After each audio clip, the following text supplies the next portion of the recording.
Assalamualaikum warahmatullahi wabarakatuh teman-teman. Bertemu lagi dengan channel YouTube aku Nini Hastuti. Dan kali ini seperti review-review sebelumnya, aku akan mereview satu buah buku yang baru saja aku beli, yaitu Aku Cinta Padaku, karya Farendi Aurelius ya.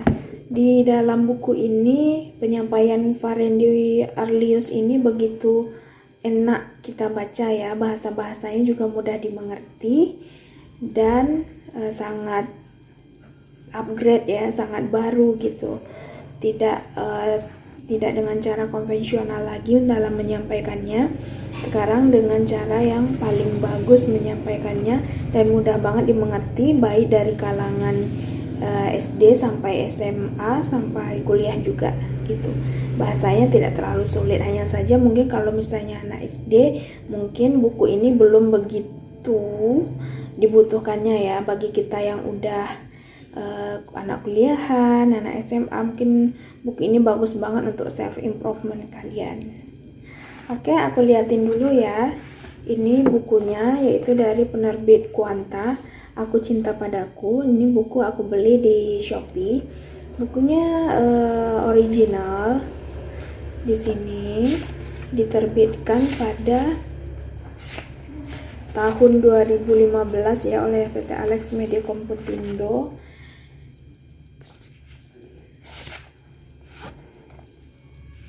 Oke, setelah kita perkenalan tadi tentang bukunya dan penerbitnya, kemudian penulisnya juga, sekarang kita masuk aja ya ke bab yang pertama, yaitu ada di sini dibahas tentang asal-usul manusia. Nah, kita masih ingat kan ketika kita SMP dulu, ketika kita SD dulu, kita pun pernah mendengar ya teori dari Bang Darwin ya, teori evolusi kan dari Darwin. Itu menyebutkan bahwa kita ini berasal dari kera ya teman-teman sekalian. Mungkin pada waktu itu emang itulah yang ditemukan, itulah yang menurutnya bisa untuk memberikan solusi bagi pertanyaan-pertanyaan yang timbul kepada manusia. Mengapa, dari mana asalnya, untuk apa diciptakan, mengapa kita bisa hidup seperti ini, apakah kita dulu dibuat oleh emang sudah ada begitu saja, atau kita emang diciptakan dari apa, kan kita nggak tahu ya teman-teman. Tiba-tiba kita lahir ke dunia dan kita udah besar baru kita memiliki curiosity atau keinginan tahuan, untuk apa ya kita hidup, apa ya yang membuat, yang akan saya tujuan hidup ini untuk apa ya gitu kan. Nah, masih lekat banget ya di memori kita ketika di bangku SMP dulu, manusia purba adalah bla bla bla bla yang berevolusi menjadi manusia seperti kita sekarang, mulai dari kera kemudian menjadi manusia purba, kemudian ada lagi tahap-tahap selanjutnya dan kemudian baru menjadi manusia. Begitu ya teorinya yang pernah kita dengar seperti itu.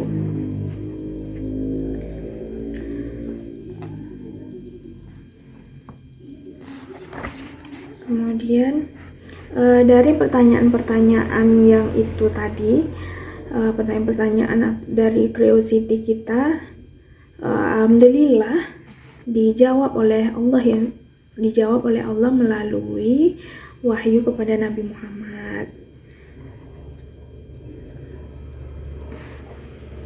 Alhamdulillah teori yang super menyesatkan itu akhirnya kita telah terpatahkan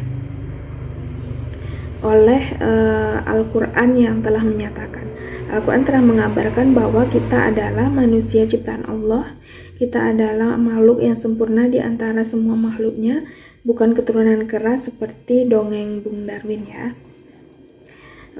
Di sini ada juga surat Al-Mu'minun yang menerangkannya, yaitu dan sesungguhnya kami telah menciptakan manusia dari suatu saripati atau berasal dari tanah. Kemudian kami jadikan saripati itu air mani yang disimpan dan dalam tempat yang kokoh, yaitu rahim ya, tempat yang kokoh dan terlindungi. Kemudian air mani itu kami jadikan segumpal darah, lalu segumpal darah itu kami jadikan segumpal daging, dan segumpal daging itu kami jadikan tulang belulang. Lalu tulang belulang itu kami bungkus dengan daging. Kemudian kami jadikan dia makhluk yang berbentuk lain. Maha suci Allah, pencipta yang paling baik. Nah, kemudian juga ada dari surat Atin ya, juga menyebutkan sesungguhnya kami telah menciptakan manusia dalam bentuk yang sebaik-baiknya gitu ya. Jadi manusia ini diciptakan adalah makhluk Allah yang paling sempurna teman-teman sekalian, dibandingkan dengan makhluk-makhluk yang lain seperti tumbuhan, hewan. Tumbuhan dan hewan itu tidak semata-mata bisa berpikir sendiri. Dia tidak diberikan oleh Allah akal dan pikiran seperti manusia. Tumbuhan-tumbuhan itu sebenarnya adalah untuk keperluan manusia, diciptakan oleh Tuhan. Ya teman-teman. Dan hewan itu diciptakan untuk memberikan kebutuhan manusia, untuk memenuhi kebutuhan manusia ya teman-teman sekalian. Misalnya seperti sayuran, buah-buahan, daging, dan lain-lain, ikan. Itu semua ada diciptakan untuk mensejahterakan manusia ini, karena manusia ini yang memiliki akal dan pikiran. Dengan akal dan pikiran itu bagaimana caranya seisi dunia ini bisa dijadikan untuk bertahan hidup seperti itu. Kemudian selanjutnya juga ada bab yang menerangkan tentang perjuangan lahir. Nah, wujud dari mencintai diri sendiri, yang seperti judul buku ini ya, Aku Cinta Padaku. Wujudnya yaitu kita harus bersyukur. Wujud dari bersyukur itu adalah aku berasal dari mana dan aku spesial. Nah, untuk menjawab aku berasal dari mana dan aku spesial ini adalah kita lihat dari perjuangan lahir kita. Kita ini spesial banget teman-teman. Gak ada yang manusia yang sama, misalnya memiliki karakter yang sama dan sosok yang sama sekali tidak berbeda sama, atau tidak memiliki perbedaan seperti itu, tidak ada. Di dunia ini manusia semua spesial, unlimited, tidak ada yang sama satu sama lainnya. Bayi kembar aja itu berbeda ya teman-teman dibandingkan dengan kembarannya. Misalnya walaupun dia kembar, itu sifatnya akan berbeda walaupun wajahnya mungkin mirip, jenis kelaminnya mirip, cuman tetap saja teman-teman dia memiliki karakter yang berbeda, mungkin hobi yang berbeda, kesukaan yang berbeda, bagaimana perasaannya yang berbeda, cara pandangnya yang berbeda, bisa saja teman-teman, visi dan misinya yang berbeda, atau memiliki keahlian yang berbeda. Tidak ada yang sama teman-teman. Kita harus mensyukuri bahwa kita ini spesial. Di dunia ini kita spesial teman-teman. Kita lihat saja, kita harus berjuang teman-teman. Di dunia ini tidak ada. Dunia ini tidak untuk berleha-leha teman-teman. Dunia ini tidak untuk bersenang-senang. Bersenang-senang nantinya adalah di akhirat nanti teman-teman. Jadi kita di dunia ini melakukan kebaikan-kebaikan, amal-amal untuk kita bisa bahagia nantinya di akhirat. Kita hanya tinggal menimba amalan aja, menimba pahala aja nanti di akhirat lagi kan teman-teman. Jadi berusahanya sekarang di dunia ini teman-teman. Kemudian dari selanjutnya ya kita masuk ke topiknya, yaitu di sini ada bab tentang perjuangan lahir. Perjuangan lahir seseorang itu, kita hidup adalah perjuangan ya. Kita nggak bisa berleha-leha. Dari kecil itu kita telah diajarkan oleh Allah Subhanahu wa Ta'ala, mulai dari embrio belum tercipta menjadi darah dan segumpal daging pun kita telah diajarkan tentang perjuangan teman-teman. Jadi kalau sekarang lemah itu berarti nggak manusia banget gitu ya teman-temannya, sementara kita udah diajarin dari kecil loh gitu kan. Kita harus sadari itu teman-teman. Hidup adalah perjuangan. Ini telah kita lakukan sewaktu masih berstatus sebagai satu sperma yang amat kecil sekali, setengah mikron teman-teman, yaitu 0,00005 cm. Begitu kecilnya ya. Sebelum bergabung dengan ovum untuk membentuk embrio, kita harus menyingkirkan ratusan juta sperma loh teman-teman. Berenang jauh, berdesak-desakan di antara sperma yang lainnya, hingga akhirnya kitalah yang menjadi pemenangnya. karena kita yang menjadi pemenangnya, kitalah yang ada di dunia, sementara teman-teman yang lain itu terikuti arus dan menghilang begitu saja ya teman-teman. Sementara kita bisa berjuang masuk, kita yang lebih dulu yang memenangkan, dan terciptalah kita sekarang ini.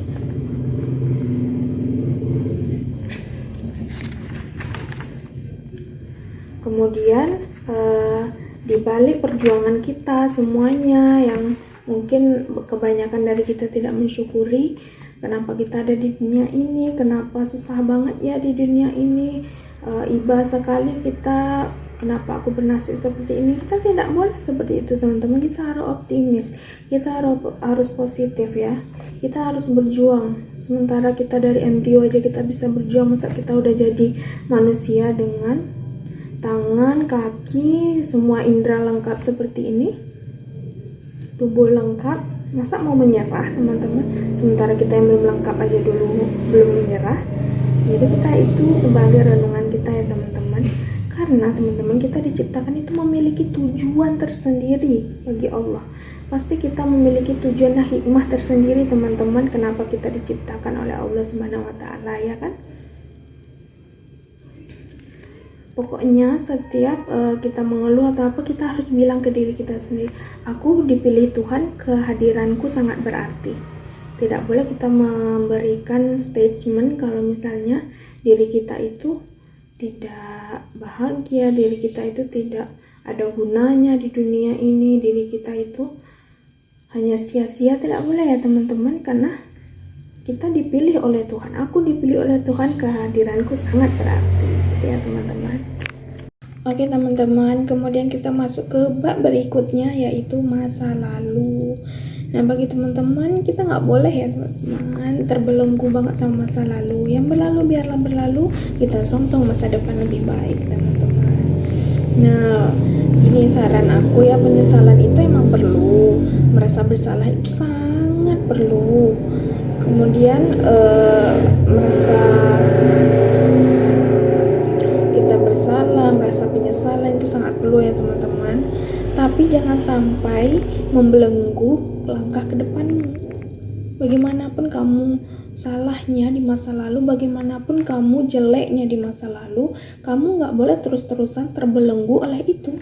Kamu harus, kan bisa manusia bisa menjadi lebih baik lagi dari hari ke harinya kan, bisa berubah, bisa tobat, bisa menjadi lebih baik, bisa lebih semangat, lebih effort, lebih santun, lebih terhormat, dan lebih berbakti kepada orang tua dan lain-lainnya. Kita bisa lebih setiap harinya. Setiap hari adalah kesempatan kita teman-teman, tapi jangan lewatkan hari-hari kita hanya karena kita itu masa lalunya jelek teman-teman ya. Misalnya saja dicontohkan di dalam buku ini, yaitu pengalaman dari Ustadz Jeffrey Al-Bukhari ya teman-teman. Titik baliknya saat Ustadz Jeffrey ini bermula saat ia bermimpi melihat jasadnya itu ya teman-teman sudah dibungkus oleh kain kafan teman-teman. Kemudian dia melihat jasadnya itu seperti ruhnya gitu ya teman-teman. Dalam mimpi itu ruhnya melihat jasadnya, kemudian bertanya-tanya, benarkah itu jasadku? Aku juga disiksa habis-habisan, begitulah. Setiap tidur aku selalu bermimpi kejadian yang menyeramkan itu. Dalam tidur yang kudapat hanya penderitaan. Aku jadi takut tidur. Aku takut tidur karena aku takut mimpi itu datang lagi. Sampai beberapa hari Ustadz Jeffrey ini seperti menahan tidurnya, menahan kantuknya, hingga akhirnya terlelap juga, karena emang ngantuk itu setiap hari kita membutuhkan tidur ya teman-teman. Kemudian mimpi-mimpi mengerikan itu karena selalu datang itu membuat dia takut dan mulai menyadari diri. Nah, di sini hidayah Allah turun ya teman-teman. Mimpi-mimpi mengerikan itulah yang mulai menyadarkan Ustadz Jeffrey. Dia menyesali segala kesalahan, langkah-langkah dan masa lalunya, dan bertahap mulai menunjukkan perilaku yang baik di kesehariannya gitu kan. Teman-teman tidak melakukan dosa lagi mungkin kan, atau tidak dan lain-lain lah ya, mungkin keburukan dia masa lalu seperti yang telah lalu-lalu lah yang telah kita kita dengar di entertainment. Tapi alhamdulillah ya Ustaz Jeffrey dapat hidayahnya begitu cepat dan dengan perantara yang sangat dalam, yaitu perantara mimpi ya teman-teman. Kalau misalnya perantara orang lain masih bisa juga kan teman-teman, kita hanya berpikir dan menerima. Pun kadang kalau misalnya kita menerima, alhamdulillah saran orang lain. Kadang perantara orang lain memberikan kepada kita apa tiap hari, tapi tidak masuk dalam hati kita dan kita marah, itu sama aja tidak menjadi hidayah ya teman-teman. Ini alhamdulillah dari mimpi sendiri ya teman-teman, alhamdulillah. Dan pada tahun 2000 itu setelah diberi hidayah, dan Ustaz Jeffrey ini pun diberi kesempatan teman-teman, tidak hanya hidayah, kesempatan untuk berbuat baik dan berbuat lebih lagi untuk agama ini diberikan oleh Allah gitu teman-teman. Maka teman-teman, pada tahun 2000 Fatul Hayat itu adalah kakak dari Ustaz Jeffrey Al-Bukhari ya teman-teman, kakak keduanya, tiba-tiba berhalangan memberikan khutbah Jumat di Mangga 2 teman-teman, di lokasinya Mangga 2. Kemudian Ustaz Jeffrey ini agak kebingungan juga gitu ya teman-teman ya. Bagaimana ya, dia sepertinya aku tidak bisa dia menggantikannya. Cuman kakaknya Ustaz Jeffrey Al-Bukhari ini meminta dia bisa tidak menggantikan kakak seperti itu kan. Namun tidak disangka ternyata Ustaz Jeffrey mempunyai cara penyampaian khotbah yang menarik dan khas tanpa disadarinya. Karena emang dia sebelumnya mungkin memiliki jiwa entertainment juga, memiliki jiwa juang juga kan, jadi dia mungkin belajar untuk menggantikan itu sementara. Namun banyak orang yang berkomentar bagus ternyata dan suka melihat potensi adiknya ini. Sang kakak memintanya mulai menjadi ustadz tetap saja, kata kakaknya. Dengan mantap Uje meyakinkan hatinya bahwa mungkin inilah jalan hidup saya yang terbaik yang diberikan oleh Allah Subhanahu wa Ta'ala. Nah, itu teman-teman, sehina-hinanya manusia jika telah diberikan oleh Allah hidayah, diangkat derajatnya mungkin dari doa-doanya, kita tidak bisa melakukan apapun teman-teman. Jadi pesannya tidak boleh menjudge orang lain ya teman-teman, karena kita nggak tahu ke depannya, mungkin dia lebih soleh dibanding kita, mungkin dia lebih baik dibanding kita, mungkin effort dan usahanya bisa lebih berkali-kali lipat dibandingkan kita ya teman-teman. Kita tidak boleh meremehkan satu sama lain ya teman-teman, namun kita harus positif. Oh misalnya dia ingin ini, kemudian dia berusaha, jangan diremehkan ya, insya Allah semoga Allah melancarkan seperti itu teman-teman. Kata-kata adalah kata-kata yang thayyibah ya teman-teman, kata-kata yang baik untuk saran atau memberikan semangat kepada teman-teman, keluarga itu teman-teman ya. Harus yang positif-positif saja yang diberikan ya teman-teman ya. Nah, kemudian yang terakhir yaitu wujud dari mencintai diri sendiri, yaitu kita harus bersyukur. Selagi kita muda, selagi kita sempat, ayo kita kerjakan, ayo kita usahakan, bermimpilah setinggi-tingginya, bermimpilah setinggi mungkin. Kan ada peribahasa mengatakan bermimpilah setinggi bintang di langit gitu ya teman-teman. Ya, tapi jangan hanya bermimpi teman-teman, teman-teman juga harus berani untuk mewujudkannya. Cuman jangan takut bermimpi ya teman-teman, karena sesuatu yang besar, hal-hal yang besar, orang-orang yang besar pun dimulai dengan mimpi-mimpinya dari orang kecil yang memiliki mimpi besar teman-teman. Jadi jangan remehkan ya teman-teman apabila ada teman yang memiliki mimpi, berbagi kepada kita kan, menceritakan bagaimana ia memiliki mimpi, bagaimana ia ingin mewujudkannya, bagaimana ia mungkin ingin mengangkat derajat orang tua, bagaimana mungkin dia ingin soleh atau solehah, bagaimana mungkin dia ingin melanjutkan pendidikan untuk menjadi wanita yang cerdas, untuk mencerdaskan anak bangsa dan mencerdaskan anak keturunannya, seperti itu ya teman-teman. Juga ada statement mungkin yang menyatakan misalnya ya, dirasa mungkin kalau misalnya perempuan S1 mungkin udah cukup gitu ya teman-teman. Namun Gak apa-apa teman-teman, bagi teman-teman yang walaupun udah berkeluarga, jika ada kesempatan lakukan teman, selagi muda, selagi sempat lakukan teman-teman. Misalnya teman-teman mau melanjutkan S2 setelah S1 dan mungkin ada beasiswa yang bisa teman-teman apply kan, dan teman-teman persiapkan persyaratannya juga, mungkin dapat alhamdulillah dengan suami yang mungkin mendukung juga dengan 100%, itu juga bagus teman-teman ya. Jangan takut bermimpi teman-teman, lanjut S2, lanjut S3, perempuan itu nggak apa-apa ya teman-teman, lanjut S2, lanjut S3. Akhirnya anak-anak kita, saya sebagai perempuan misalnya kan, anak-anak kita dilahirkan dan dididik oleh ibu yang magister pendidikan, mungkin ibu yang dokter, ibu yang sarjana gitu teman-teman kan melahirkan generasi muda, melahirkan generasi anak-anak yang cerdas-cerdas seperti itu ya teman-teman.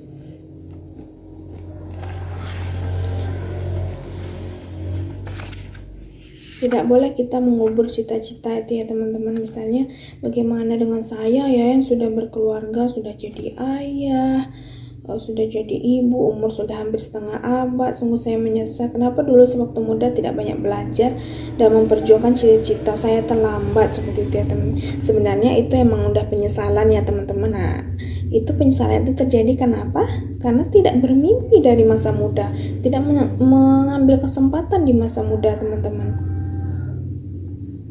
Namun walaupun setelah umurnya telah paruh baya seperti itu ya teman-teman, kita masih bisa dapat belajar teman-teman, walaupun mungkin tidak dengan pendidikan formal. Setelah kita jadi ibu, jadi ayah, walaupun mungkin nggak bisa lagi kan untuk apply beasiswa atau dan lain sebagainya, atau waktu yang memang sudah tidak bisa fokus lagi ke studi gitu ya teman-teman, kita bisa belajar tetap dengan membeli buku. Biarlah kita habiskan 1 juta rupiah untuk membeli buku, itu tidak boros teman-teman, itu adalah ilmu. Kita membeli ilmu teman-teman. Sementara misalnya 1 juta untuk membeli bakso saja, atau untuk membeli kursi antik misalnya kan teman-teman, itu kan boros ya teman-teman. Tapi kalau misalnya untuk ilmu teman-teman, ingat ya, kalau ilmu itu nggak apa-apa teman-teman. Kalau misalnya harta itu boleh saja habis teman-teman, ingat itu ya. Tapi kalau misalnya ilmu itu tidak akan habis, harta kita yang menjaganya. Kalau ilmu yang menjaga kita teman-teman. Nah itu ya teman-teman. Jadi selagi muda, selagi sempat, silahkan. Mungkin yang ingin berkarir, berkarirlah. Yang jika tidak ingin berkarir, tapi berkarirnya tetap menuntut ilmu ya teman-teman, tetap upgrade diri terus teman-teman. Tidak hanya saya sudah mendapat pekerjaan, sudahlah saya tidak usah belajar lagi. Itu tidak bagus ya teman-teman. Itu tidak mencintai diri sendiri namanya teman-teman, karena kita tidak upgrade. Apalagi di perusahaan, suatu saat kalau kita tidak dibutuhkan lagi, ada yang lebih tenaga, yang lebih ahli dibanding kita, otomatis kita disingkirkan dan di PHK kan teman-teman. Nah, tapi positifnya kalau misalnya kita selalu mengupgrade diri, insya Allah teman-teman, kita bakalan tetap diterima, karena kita hampir sama aja dengan orang yang mau masuk itu. Kita bisa dapat bersaing dengan orang-orang yang baru gitu teman-teman. Dan kalau yang belum dapat pekerjaan atau mungkin masih menganggur, manfaatkan waktu luang itu teman-teman untuk selalu belajar, untuk selalu membaca buku, untuk selalu berdiskusi dengan orang yang mungkin ilmunya lebih dibandingkan kita. Begitu teman-teman. Selalu semangat, itulah wujud dari mencintai diri sendiri teman-teman. Assalamualaikum.